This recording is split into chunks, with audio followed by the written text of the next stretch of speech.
Hello, everyone. Welcome to the show. Welcome to Good News Entertainment TV.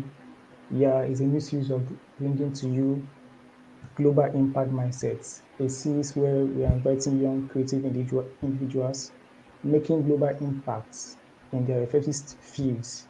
They share their experience and encourage contemporaries to join them on the journey. So, with me, I have Wisdom Ekwere. Glad to have you on the show. You're welcome. Thank you very much. It's my pleasure. So, Wisdom Ekwere is a graduate of Electrical Electronics Engineering with a first class honors from University of Oyo, Akwa State. He's a man helped by God, as he always says. All right, our topic of the session is striving academically in a Gen Z world. From my personal analysis, there seems to be fewer people um, graduating to first class in this, should I say, in this part of our country or something like that, and they want to defend, they might want to blame it on different factors, the schooling system, the whole thing, and lack of interest and all that. But I centered it on the Gen Z because I feel this era is just just about the era looks like okay, just about the Gen Z and everything. Like they have come to take over and they are trying to tell other generations that there's a better way of doing something. But along with it, there's a kind of laziness attached with them. There's kind of distractions online and within, aiming for the bag, trying to secure the bag, as we all know. They are less concerned about the schooling, and they just want to do things their own way. The summary is that okay, there's a better way of doing something. So you getting a first class, getting a first class in a seemingly distracted world is it's an achievement. An achievement. So we like to ask you some questions on how you're able to achieve this. So quickly, what's it feeling like being a graduate of elect with a first class honor? What's it? Um, well, first of all, the feeling is surreal. It's different. It's heavenly. It's divine. I mean, because you feel like you've been planning for something, working towards something for 4 or 5 years, and at the end of the day, it gets into your hands. There's nothing that you plan for and work towards that when you now finally get it doesn't feel like a very big achievement. So yeah, it's I felt the very first time I saw that, I felt very, very excited, elated. I believe the same way players feel very excited when they finally win the World Cup or any significant cup. So that excitement that yeah, you've been working and planning and going towards something and then finally you have it, something that sets you high above others in terms of academic ranking and everything. So it's a divine feeling. Uh, um, yeah, that's a nice one. Like, how do you cope? How did you cope with distractions like online within? If like distractions everywhere, it's like it's too obvious. How do you cope with distractions? What your area of study? I think one of the ways or one of the things that helped me cope with distractions was always listening to uncommon mentors, as I like to refer to them, people that will offer guidance, offer instruction, and help me remember that I have something I'm aiming for and I shouldn't be distracted. And then one of the things I had to do, I think sometimes during my preparations for examinations or when I'm about to get very serious with academics and reading and everything, I sometimes shut off my social media for days, sometimes months, sometimes weeks, depending on how long I need to work on what I need to work on. So I could freeze up my Facebook, Instagram, Twitter, Wow. all those apps. I make sure that they are off and I'm not distracted. Then also Wow. having good friends is a plus because having good friends will help keep you in check. So whenever it's as if you're getting too distracted and then you turn around and you see your friend studying and being serious. It has a way of waking you up. So those are the two things I would say that helped. Advice from common mentors on social media, on short videos and the rest. And then very wonderful friends who are also serious about academics and they serve as an inspiration for me. Okay, I'll take that as dealing with distractions online. So, Okay. since you have dealt with distractions online, what about the offline aspect of distractions? Because you have friends around you, like then they are still online. You get what I'm saying? Like distractions here and there, offline. How do you deal with those ones? In terms of distractions offline, I think the way I handled that was first of all, I had to sacrifice social life to a very large extent. So I wasn't available for a lot of gatherings, a lot of outings, a lot of going out and the rest. And I thank God for my close circle of friends. There were also people that weren't into a lot of outings and a lot of all those other things. So I've never been to a club. I've never been to any, should I say, overnight event. I the highest I go out and come back is 6 7 o'clock. So I make sure that all of those things serve like a guide to ensure that I keep in check and that I do not get distracted or stay out long enough to maybe miss my study time or any important thing I'm supposed to be doing. All right. So, graduating the first class, would you mind sharing your study pattern with us? Like, is there anything you are doing that others are not doing? Like, what pattern are you using? What is the magic? What is the magic?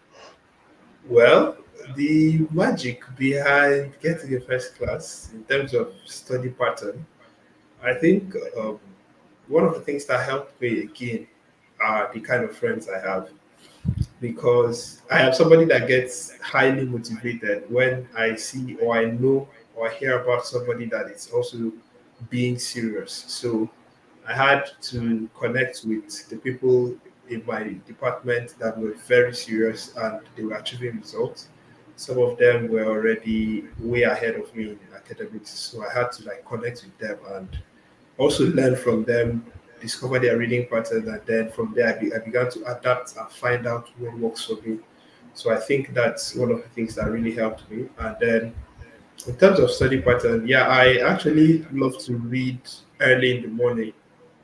Mm, So I made sure that most of my reading was done early in the morning, of course, between 3 4 o'clock down to mm, 6 7, and then also during exam periods I barely go out. I barely do any other thing. So I make sure that the 1 week, 2 weeks before the exams are very important, very crucial to me. And the night before every exam is very crucial to me. So I make sure that I dot my I's, I cross my T's during this period, and I make sure anything I haven't read or prepared for throughout the semester is properly read up and prepared so that I do not entertain any surprises in the exam hall. wow, wow, wow, wow.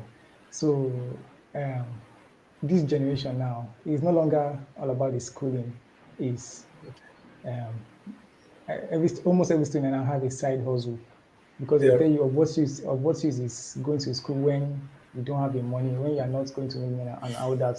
So yeah, if at all you have a side hustle, how do you balance side hustle as a student? Like, yeah. I think when it comes to balancing side hustle as a student, I am not really in support of the fact that, let's say, someone that is just starting school should already start having a side hustle. If mm, you know that finances is a serious problem for you, I recommend taking out time to work and earn the money first before you even get started. Because the way the academic system in Nigeria is, your first 3 years are very crucial. If you're doing a 5 year course, the first 3 years are very important. If you're doing a 4 year course, the first 2 years are very, very important as far as determining your grades. So if you mess up in any capacity, during this period of time, you might have to pay for it dearly for the rest of your academics.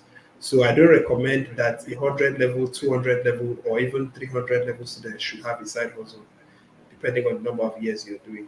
You should take out time before you even start to make sure that the funds for that is available so that you can focus. And then towards your penultimate year and your final year, you can now decide to take up a side hustle in relation to how much free time you can accommodate. So what happened to me was during my 400 level, which was my penultimate year, and then the final year, which was my 500 level, I actually had gotten engaged because during my 400 level, I was on IT actually, the internship, and then Okay. I had gotten a side hustle from there, which is graphics design. And on coming back to school, 500 level, I had to pair graphics design with my academics. And I saw how demanding that was. I had to sacrifice certain things at some point. And yeah, I don't have to reschedule the way I had my reading pattern and everything. But I'm just seeing it that now, if I didn't have already have a solid background and a solid academic standing from my first 3 years, uh, it would have been a mess. So balancing academics with side hustles, it's very, very serious stuff. In other words, prepare, take time out, plan, prepare, ensure that you have the funds for at least the first 2, 3 years. Then towards your penultimate or final year, you can take up a side hustle and balance that out from there. Okay, so you will say that within those periods when you didn't have a side hustle, you're not pressured by others that were chasing the bag, as Now, we will say. You're now not you pressured. no, no, no, no. I had actually had good mentorship from somebody like Apostle Joshua Selman, and I knew Okay. that somebody that is going for something or headed for something, you shouldn't be distracted when other people that don't have the same goal with you. Because that's the funny thing. Your colleague, somebody else in your department might not have the same goal as you do. So they are free to do whatever they want, go out, hustle, and not really care, secure the bag, like we say. But for me, it wasn't just about securing the bag. I knew that I wanted to do something more with my academics. So I had to make sure that I finished as best as I could. And then yeah, so it's just the fact you have something else, something you consider very important, and you have to sacrifice every other craving or the desire to make money first. At least for the first 2 3 years, yeah, you have to sacrifice that desire and make sure that you're serious with your academics. And then when you're done, except you don't have anything you want to do with the course you're studying, then fine, you can do whatever you want. But if you know that you want to have something to do with this course later on or this degree you're studying for, then it's very important that you pay attention to it as much as necessary. Oh, wow. That is a nice one. So, I remember when I was in school, I stayed in a hostel, and this leads me to the next question.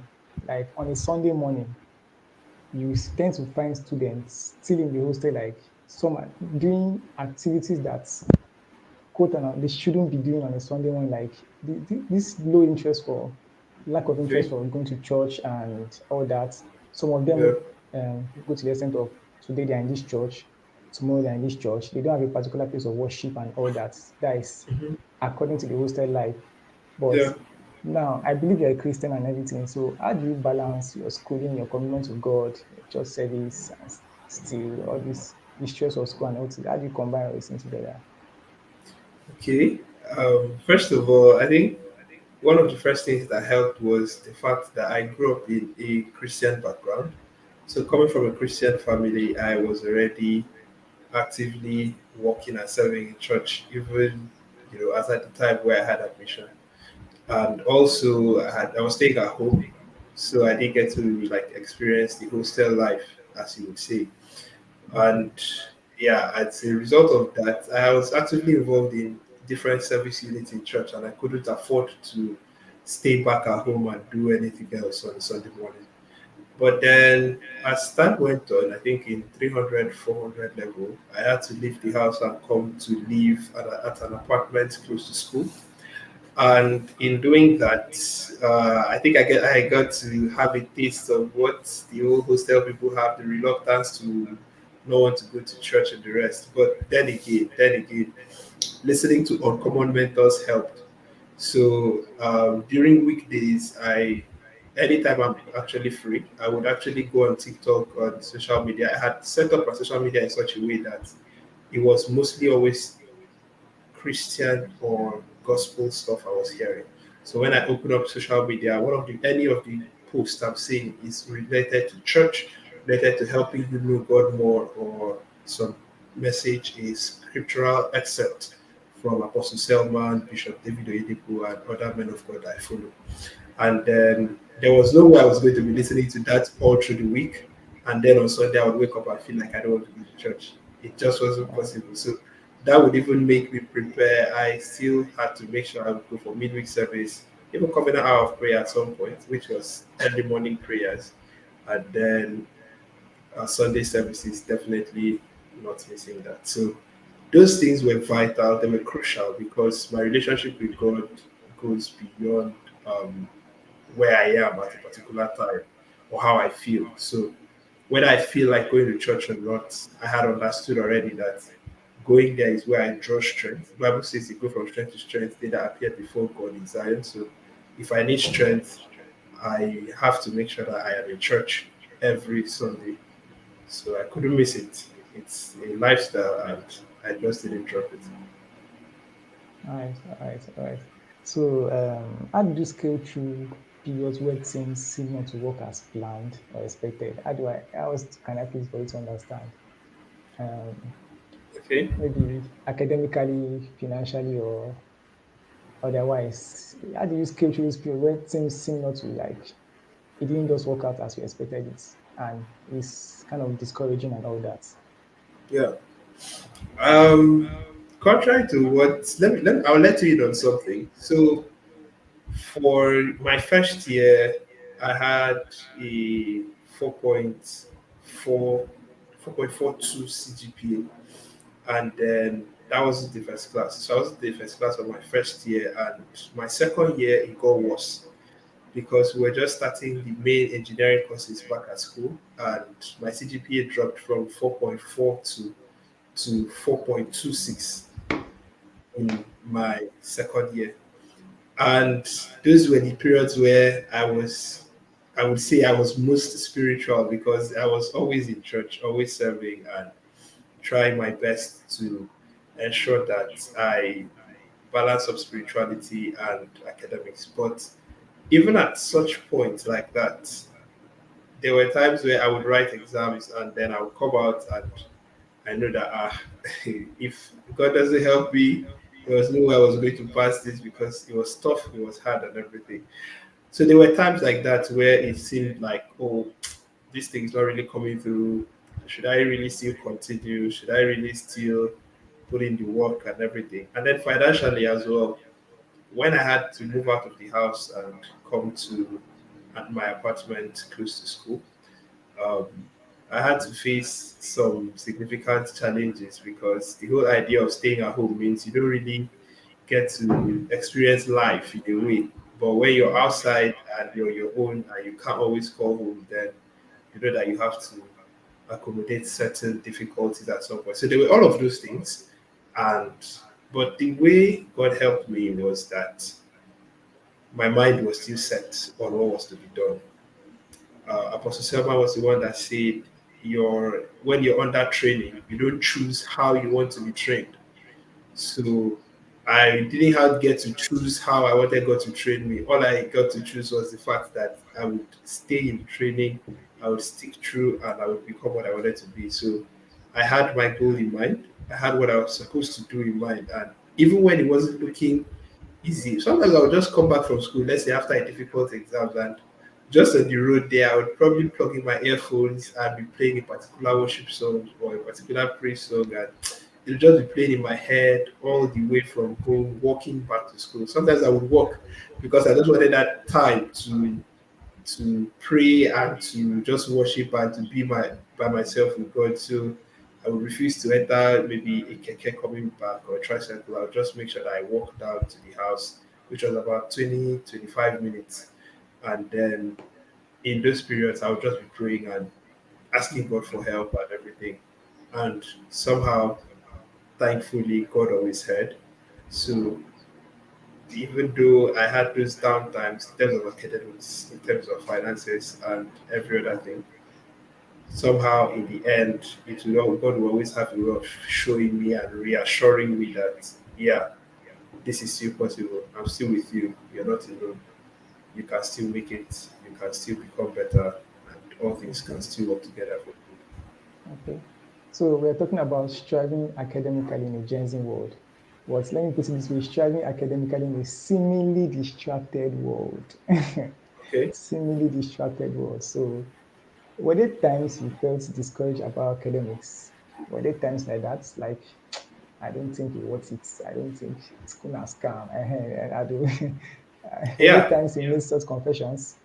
Yes. Yes. I didn't get to make the confession because I felt first of all, the people that were saying those things were not really role models per se, so I couldn't follow Okay. them up in saying them. Yeah, but there were times where I felt like, this academics might not be able to cater for me, or it's probably not a very worthy goal to pursue and everything. But all those statements and talks like that were fueled by lack of knowledge, to be honest. Wow. Wow. Because when you know exactly what academics is, you would not, you would never, ever, ever get to say that.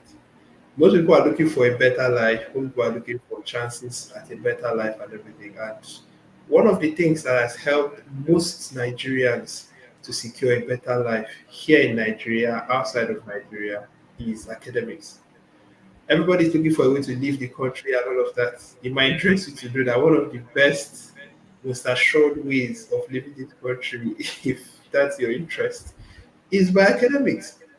Wow. So by the time I would learn this, all of these things, and the fact that if you want to pursue your master's degree or a higher degree like PhD after your bachelor's degree, and probably most people that did that pursued a higher degree, they always got a job. So if you wanted to do that, and then the places like US, some schools in US, UK, Australia, they are offering to even pay you for doing the PhD. So they pay your school fees, they pay for your tuition, they pay for your accommodation, they pay you for health benefits and all of those things, just so you can come and research. And when I looked at it, I saw, okay, so this is actually possible. I mean, being paid to learn, and after you learn, the average salary for somebody that has a PhD outside the Mhm. country, especially in a place like US, it's about 100 and something thousand per Wow. year. $100 and something thousand. If you break that down into 12 months, you're talking about somewhere between 9,000 and $10,000 monthly. Wow. So that is already a lot of money, whether you're inside Nigeria or outside of Nigeria. And then you also get to apply that thing that you actually learned in a field where you are respected and everything. So the cutting the long story short, the idea is just that people don't know. So the people see the fact that, okay, maybe here in Nigeria you finish your academics and then you still have to end up looking for some other thing to do and some other engagement that is not even academic related to do. And some people do end up using their CV, so they now tag school as scam. But they that know, they do know. There are scholarships everywhere. There is everything helping you to secure this full funding outside and the scholarships outside, so that you go out there, you learn the skills, you are even being paid to learn the skills.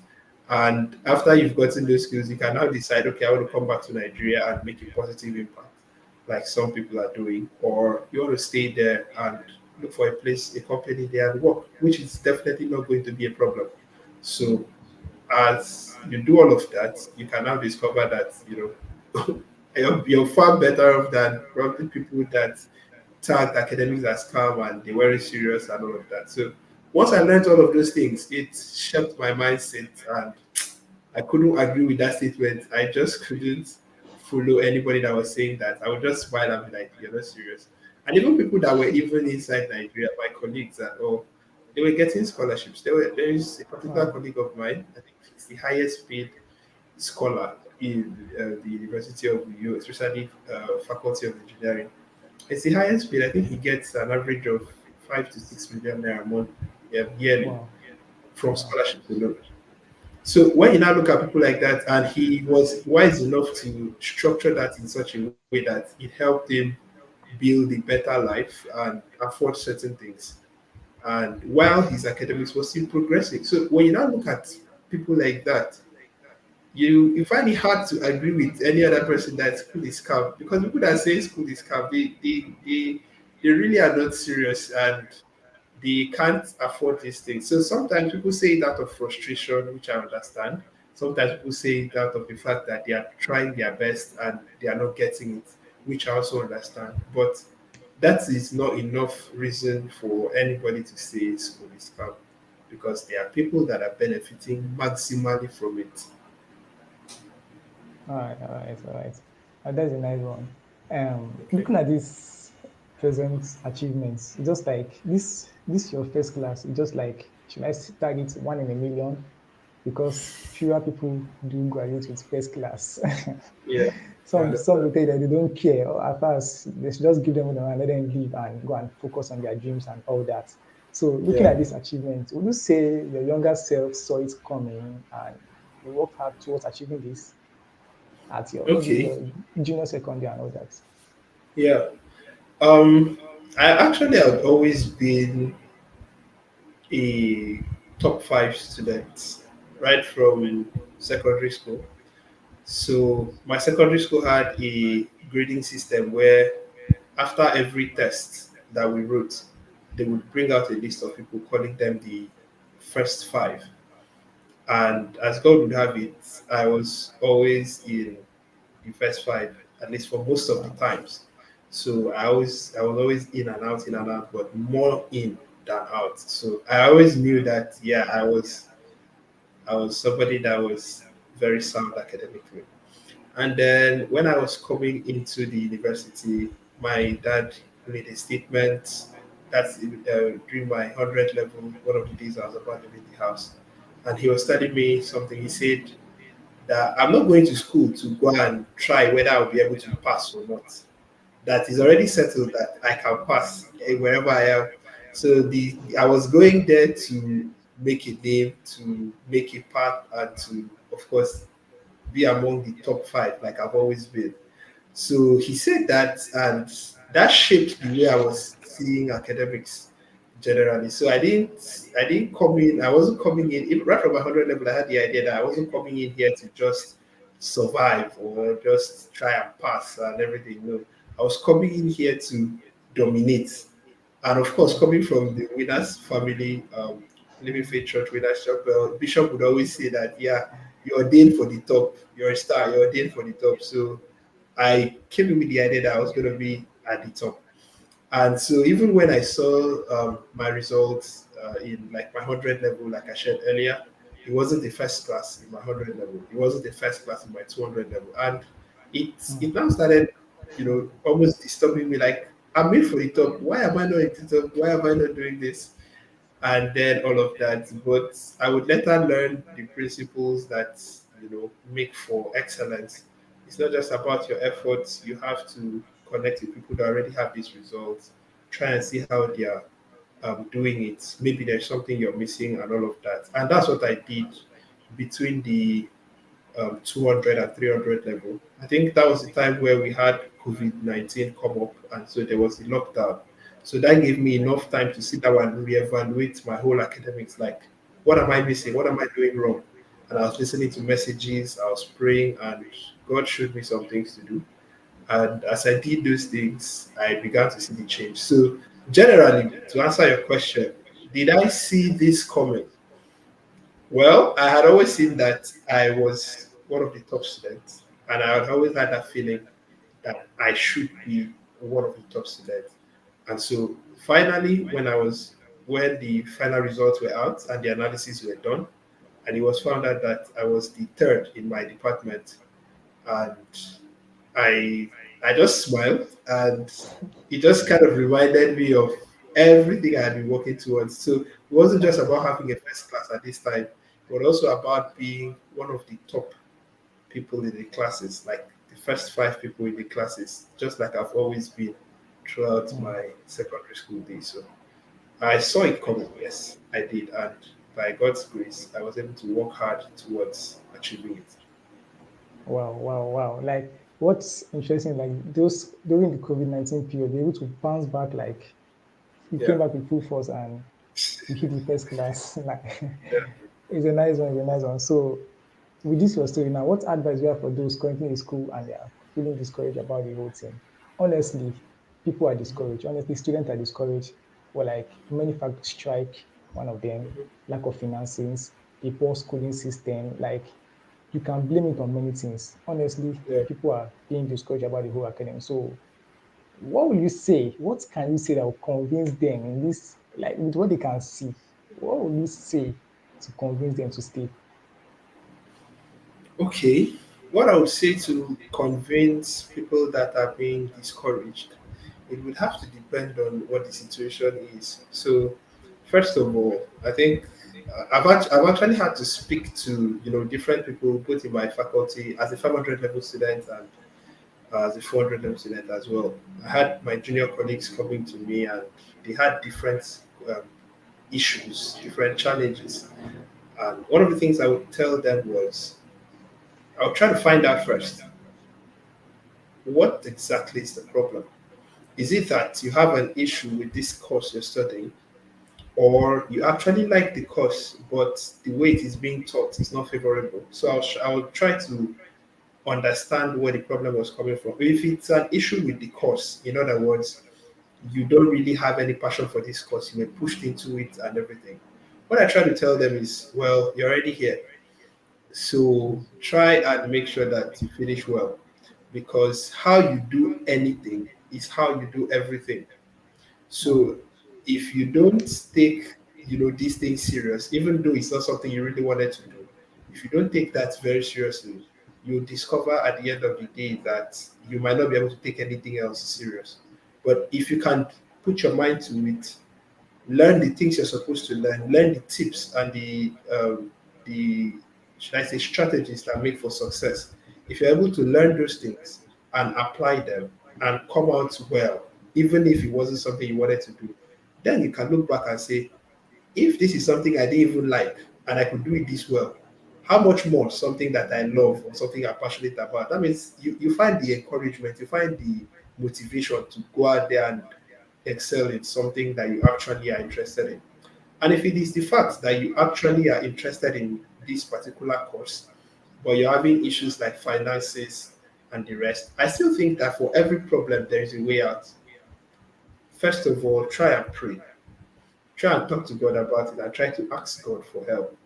Because when you ask God for help, He opens you up and He's able to connect you to people that can actually help you. And then the second thing would be, speak to people about it. Speak to people that are ahead of you. Speak to people that are doing better. Speak to people that finished well. Try to talk to them and share your unique problems with them, and also listen to the insights that they offer you. Try to do what they say and try to make sure that your mind is on the goal. At the end of the day, you know what you're aiming for. So the hardships, the setbacks shouldn't hold you down. No matter how hard it gets, as take a breather. You can take rest sometimes. Take a break and try to look at everything again. But make sure that you stay the course until what you achieve, what you're really aiming for is achieved, and then you have what you want. So I would say try to talk to somebody about it. Whatever the challenge is, try to talk to somebody about it, especially somebody that is higher than you in terms of academics, or yeah, somebody that is at the place that you want to get to. So try to talk to somebody about it, and when you share with them, they will offer unique insights that would hopefully help to solve your problem. We're praying for you, and we hope that you come out well and you achieve your goals like you set. all right, all right. So, um, electrical electronics. Before asking my next question, why electrical electronics? Why? Like why? Of of all, why Why? electrical electronics? Okay. Why electrical electronics? I think one of the things that really pushed me to that was the kind of situation that I experienced growing up, because electrical electronics is a course that deals directly with the number one, in my opinion, the number one problem in Nigeria, which is the issue of electricity. So, electricity is a serious problem, like, or the absence of it is a serious problem. I was doing a research earlier this year, and I found out that 45% of Nigerians are not even connected to the grid.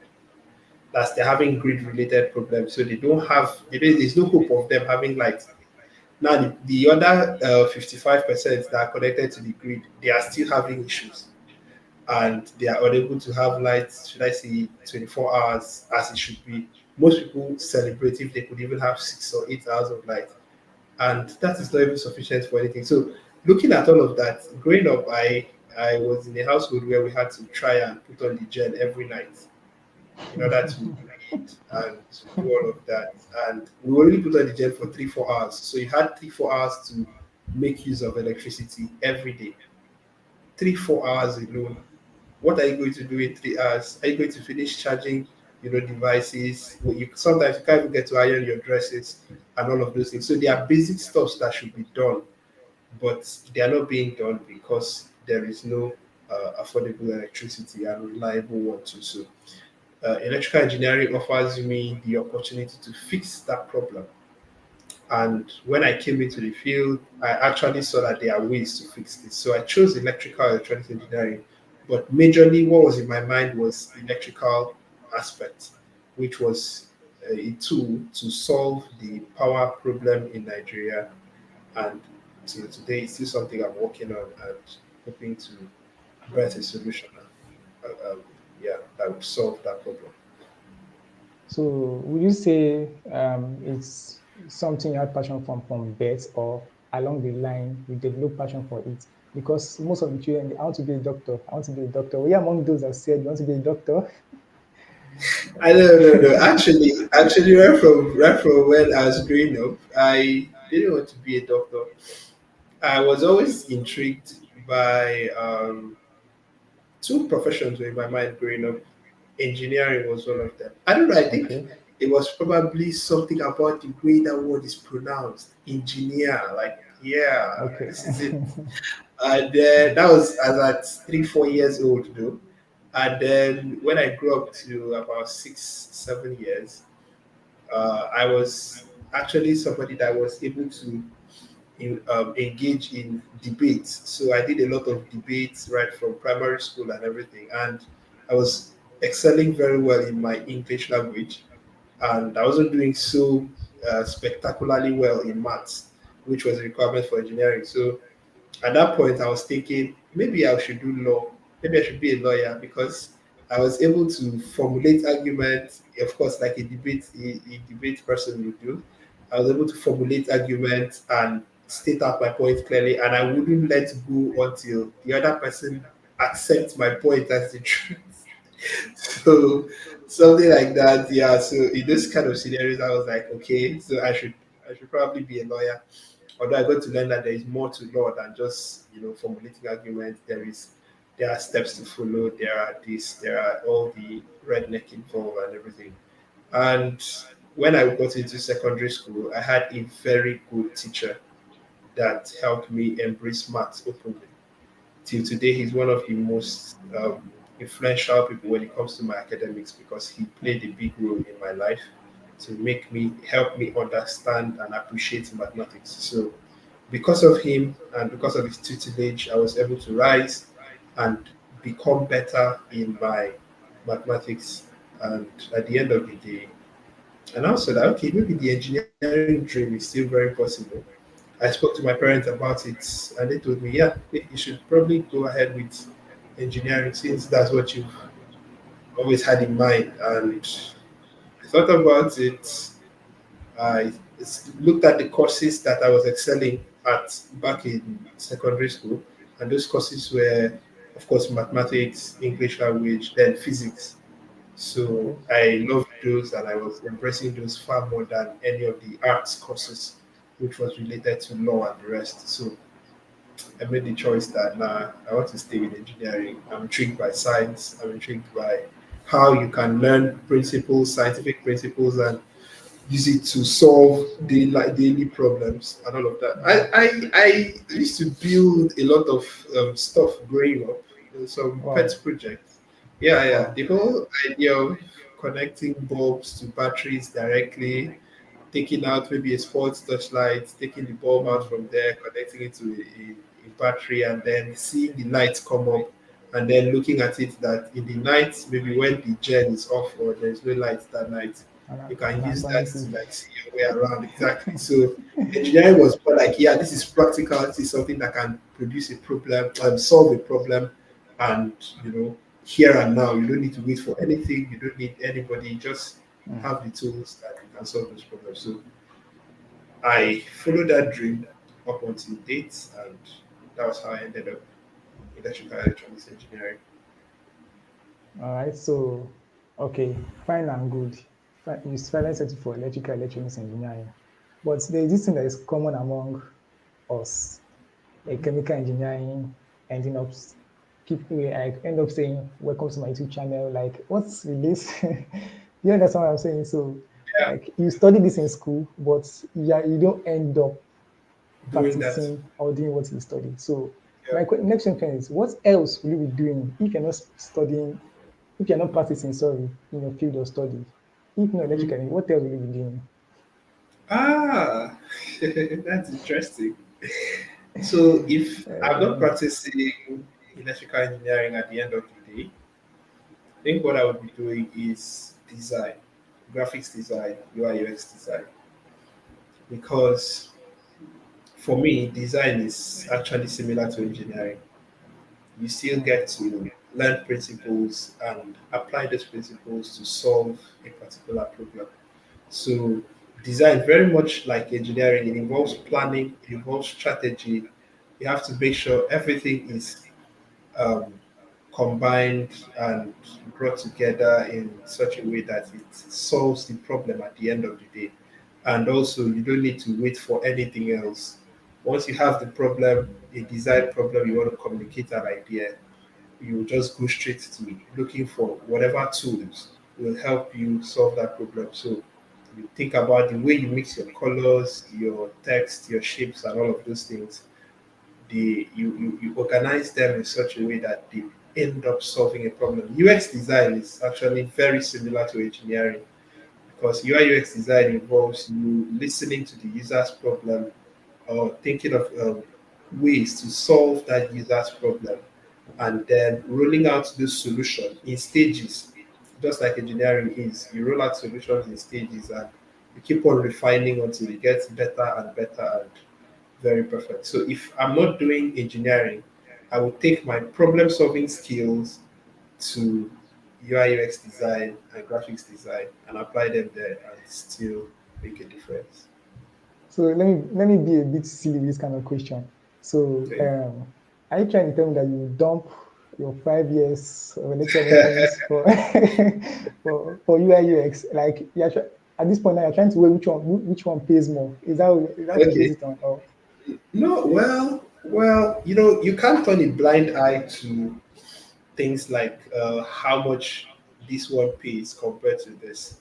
So it all depends. Electrical engineering in Nigeria today is something that you have to work extremely hard at, which I'm not afraid of doing.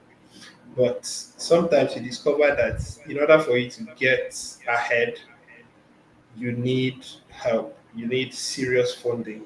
For example, I am interested most particularly in renewable energy engineering and seeing how I can make sure that the solar, especially solar energy, is being used to power up and eliminate the power problems that we're having today.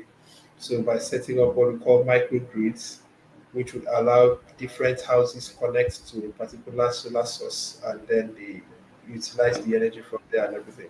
So if you look at something like that, first of all, you need to get into an industry that is doing this so that you can learn from this industry, learn how the things are being done, learn exactly how microgrids work and all of those things.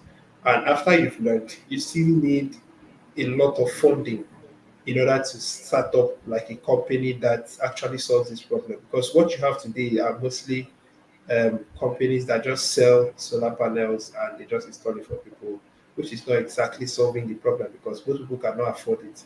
So if you want to think of something more innovative, you still need to collaborate and the rest.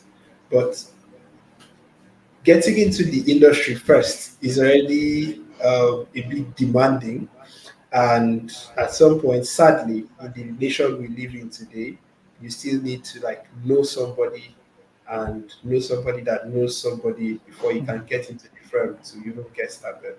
So that's a little bit very tasking because I don't seem to know a lot of people, and what should I say, people that can get me into those offices. So in the meantime, I'm looking at design. But my idea is the same. I'm trying to see, is there a way that I can maybe raise some funds from design and use it to further the academics in terms of electrical electronics engineering, and then from there achieve the goal? Because the goal is to make sure that the power problem in Nigeria, especially in my community, is solved. That's one of my personal goals. And I know that in order to ensure that, I have to set up a microgrid that works. But the cost of setting up a microgrid is not very cheap, actually. We're talking about hundreds of millions of naira. And if the economy gets bad, we're probably going to be needing a billion naira or so. So these are things that are very expensive, very, very expensive. So you need to, first of all, be equipped.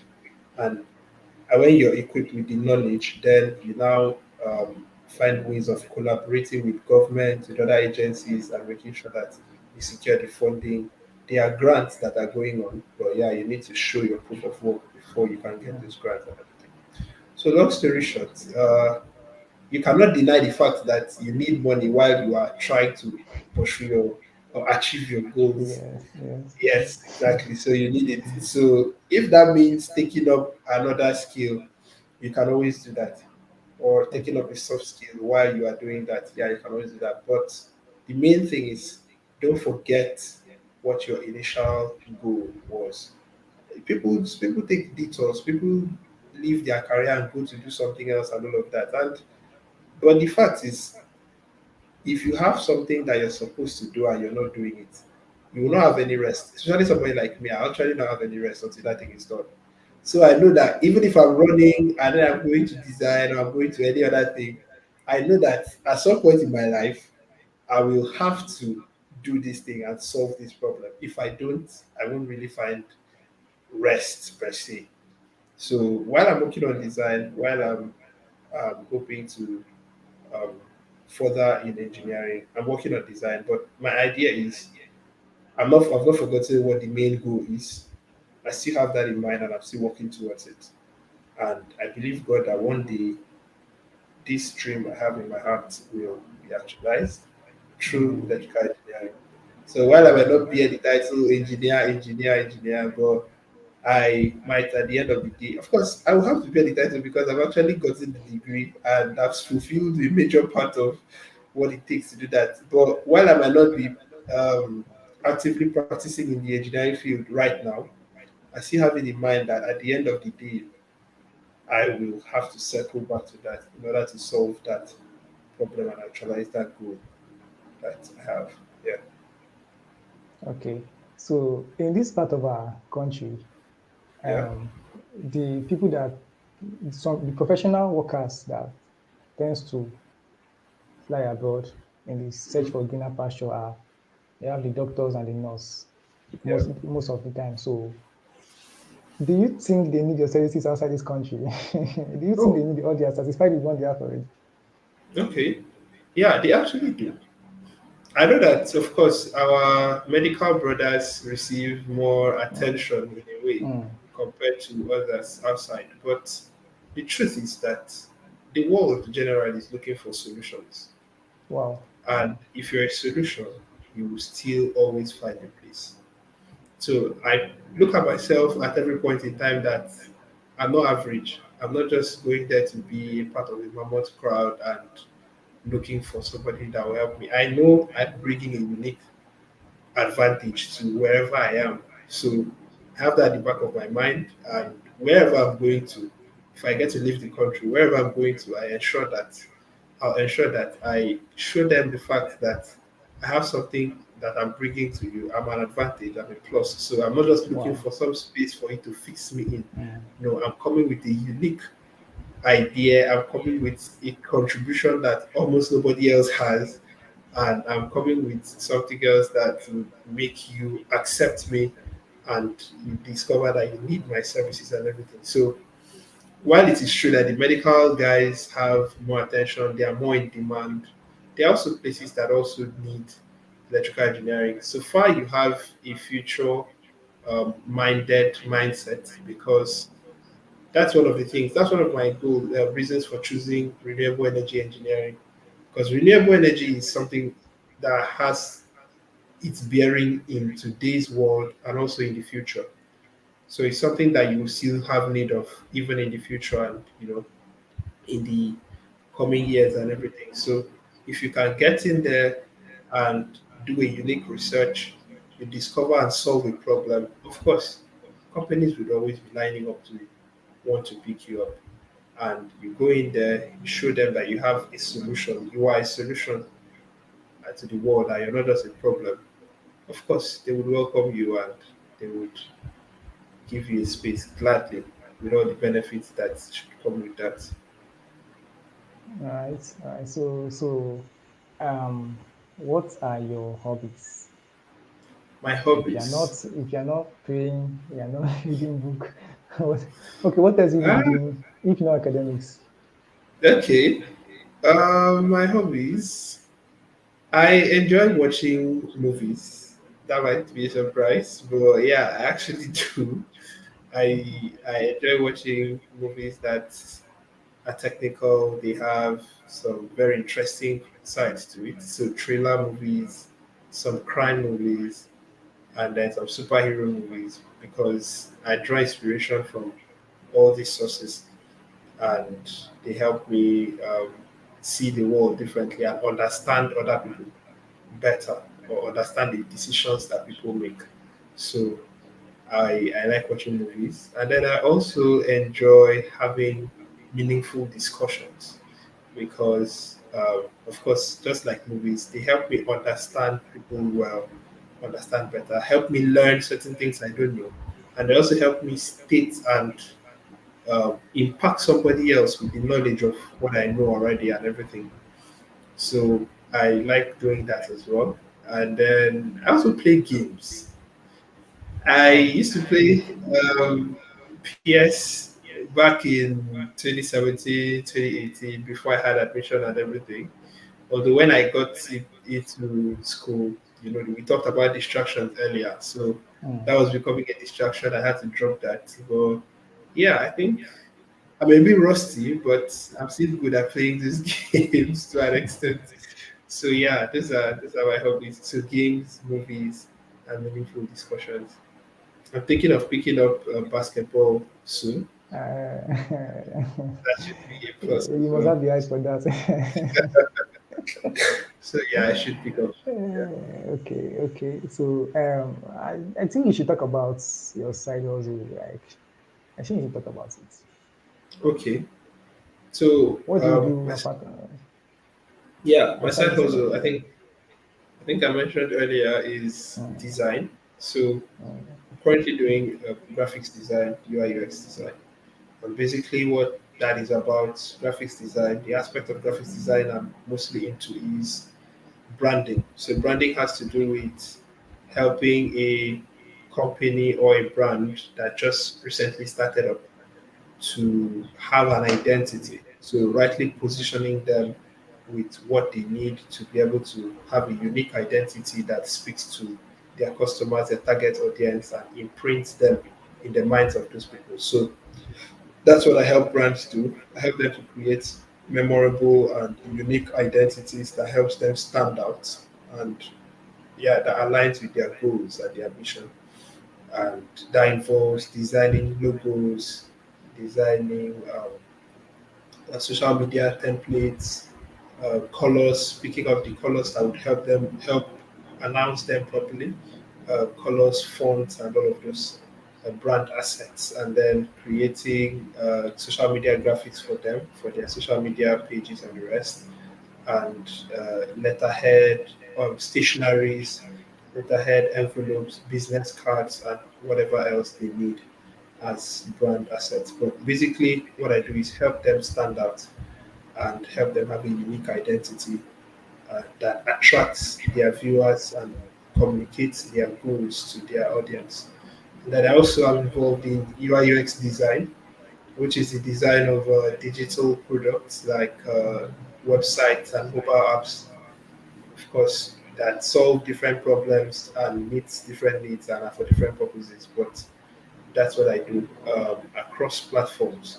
So I design across industries, websites, and mobile apps or web apps that help to solve a particular problem and help to contribute to the well-being of the users. So these are two things I'm doing currently. How long have you been in the UX UX business? Like, Okay. Okay, I started UI UX in 2022. That was wow, during my internship. Yeah. I was fortunate because my company had a free design lecture. They had to bring in somebody else to teach us for a period of 3 months.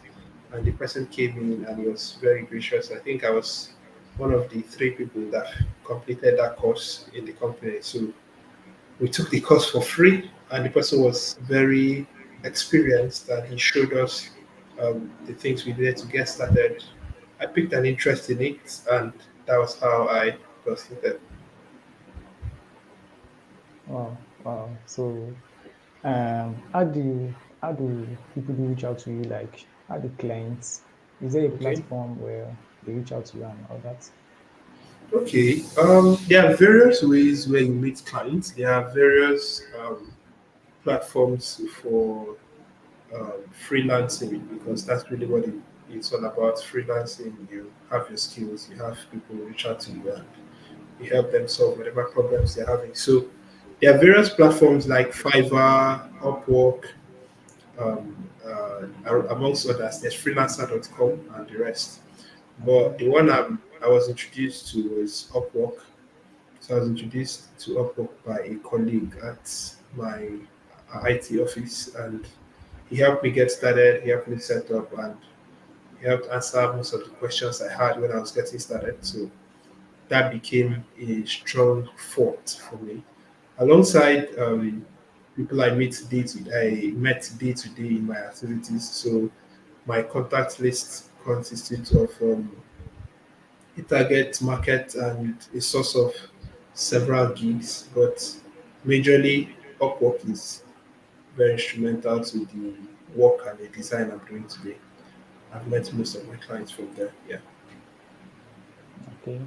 So I believe from this your UI UX design, there are some achievement major like you have been privileged to design for major brands or just Okay. big brands and the rest, both national and international, right? Okay. Yeah, I've had the opportunity to design for some very spectacular and like you said, outstanding companies both inside and outside. Although Yeah.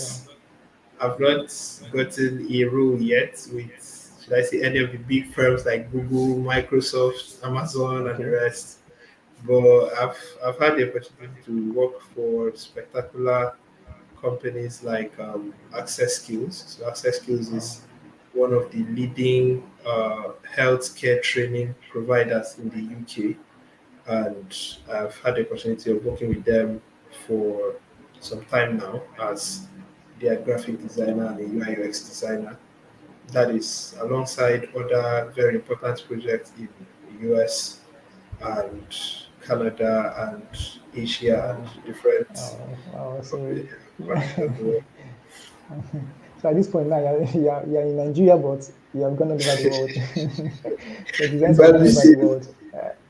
God So, told Abraham, in your seed shall nations of the earth be blessed. So that's my mindset at wow. this point. So nations Yeah. of the earth have to be blessed by me because I'm a seed of Abraham, a child of God.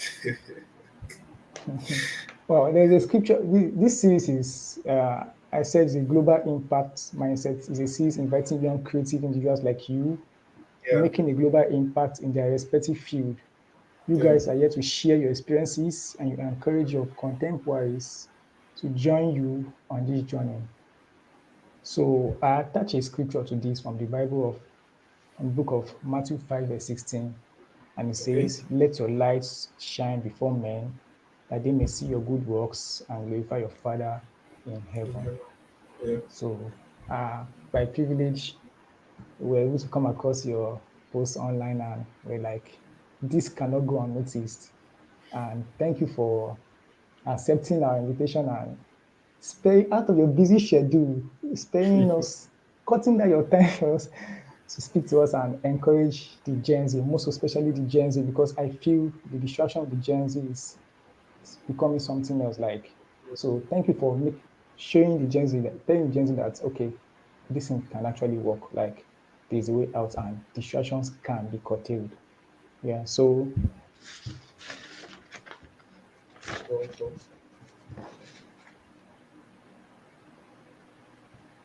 thank you for coming around. Wish you You're welcome. success in your future endeavors. Thank you and have a nice time. No problems. I'm honored to be here. Thank you very much. I wish We you the wish best to too. see you again in a better and a bigger way. Okay, sure, sure, no problems. Okay, have a All nice right. time. Have a Thank you nice time. very much. Congratulations. Congratulations. Thank, thank you very much. Thank you very much. Uh, All right. Cheers. okay.